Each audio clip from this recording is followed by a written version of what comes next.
Muskan. I am student of 12th class, school name G++ चतरगढ़।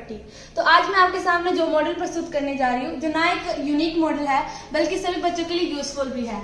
इस model का topic है 3 dimension में 2 line के बीच शॉर्टेस्ट डिस्टेंस कैसे निकालें।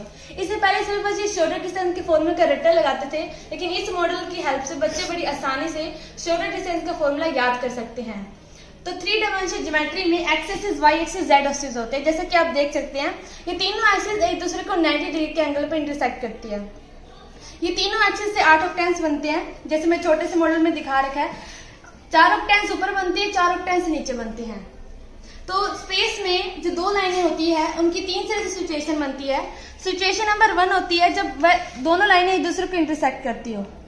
तो जब दोनों लाइनें एक दूसरे को इंटरसेक्ट करती हो तो जो शॉर्टेस्ट डिस्टेंस होता है वो 0 होता है। तो सिचुएशन नंबर जो 2 बनती है, वो दोनों लाइनें एक दूसरे के पैरेलल हो। तो अगर दोनों लाइनें एक दूसरे के पैरेलल हो तो इसमें जो शॉर्टेस्ट डिस्टेंस है वो कैसे निकालेंगे वो हम लास्ट में डिस्कस करेंगे, क्योंकि जो इसमें जो फॉर्मूला लगेगा वो थर्ड सिचुएशन से रिलेटेड है।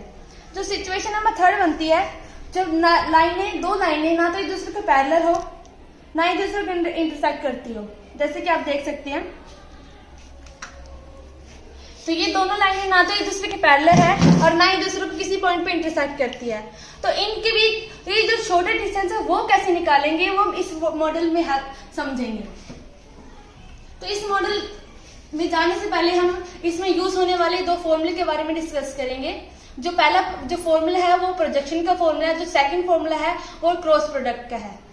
अब हम स्केलर प्रोजेक्शन का फॉर्मूला डिस्कस करते हैं। मान लेते हैं हमें ये ए वेक्टर दिया है और ये बी वेक्टर दिया है। हमें ए वेक्टर का बी वेक्टर के ऊपर स्केलर प्रोजेक्शन निकालना है। तो जो पिंक वाली लाइन दिख रही है वो ए वेक्टर का बी वेक्टर पर स्केलर प्रोजेक्शन है। तो हम इस लाइन की लेंथ को कैसे निकालेंगे वो डिस्कस करते हैं।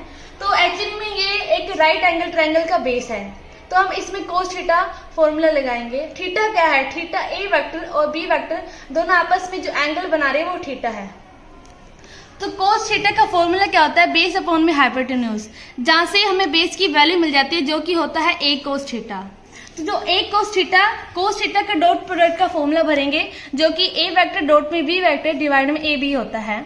इससे हमें स्केलर प्रोजेक्शन मिल जाता है, जो कि होता है ए वेक्टर डॉट में बी वेक्टर डिवाइड में बी वेक्टर का मैग्नीट्यूड।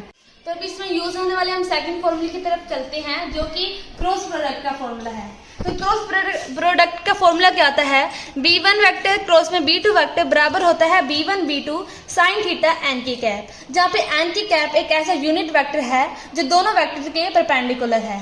अब इन दोनों वेक्टर की जो क्रॉस प्रोडक्ट है वो n कैप के पैरेलल है, इसलिए इन दोनों की जो क्रॉस प्रोडक्ट है वो दोनों वेक्टर के भी परपेंडिकुलर होगी। इसके बाद हम अपने मेन मॉडल की तरफ चलते हैं। इसमें आपको 2 लाइनें दिख रही है। मान लेते हैं जो पहली वाली लाइन ये वाली है, जो दूसरी लाइन है वो वाली है। इसमें जो पहली लाइन है उसकी पॉइंट की पोजीशन मान लेते हैं a1 वेक्टर है, उसी तरह उसकी जो डायरेक्शन रेशियो है वो b1 वेक्टर है। इसी तरह जो दूसरी लाइन हमें मानी थी उसकी पॉइंट की पोजीशन a2 वेक्टर है और उसका डायरेक्शन रेशियो b2 वेक्टर है।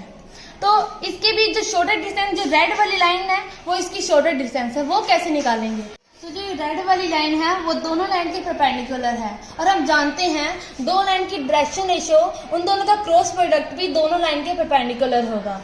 तो ये शॉर्टेस्ट डिस्टेंस क्या होगी? जो कि एक्चुअल में इस लाइन के ऊपर स्केलर प्रोजेक्शन होगी और ये लाइन की पोजीशन होगी a2 वेक्टर माइनस में a1 वेक्टर। तो हमें a2 वेक्टर माइनस में a1 वेक्टर का b1 क्रॉस b वेक्टर के ऊपर प्रोजेक्शन निकालेंगे। स्केलर प्रोजेक्शन के फॉर्मूले का यूज करने से हमें शॉर्टेस्ट डिस्टेंस का फॉर्मूला मिल जाएगा। तो जो हमने सिचुएशन नंबर 2 पढ़ी थी, जिसमें 2 लाइनें एक दूसरे के पैरेलल होती है, तो शॉर्टेस्ट डिस्टेंस कैसे निकालेंगे? तो उसमें जो डायरेक्शन रेशियो होगी दोनों लाइन के बीच वो सेम रहेगी। तो मान लेते हैं दोनों की जो डायरेक्शन रेशियो की पोजीशन है वो बी वेक्टर है। तो हमें बस इस फॉर्म में ये चेंज करना है, यहाँ पे b1 क्रॉस से b2 की जगह b वेक्टर रखना है। इससे हम 2 पैरेलल लाइन के बीच शॉर्टेस्ट डिस्टेंस समझ पाएंगे। इस मॉडल से बच्चे 3D के बारे में समझ पाएंगे, शॉर्टेस्ट डिस्टेंस के बारे में समझ पाएंगे और प्रोजेक्शन के फॉर्मूले के बारे में। तो मैं आशा करती हूँ कि आप सभी स्टूडेंट को इस मॉडल से बहुत अच्छी जानकारी प्राप्त होगी। धन्यवाद।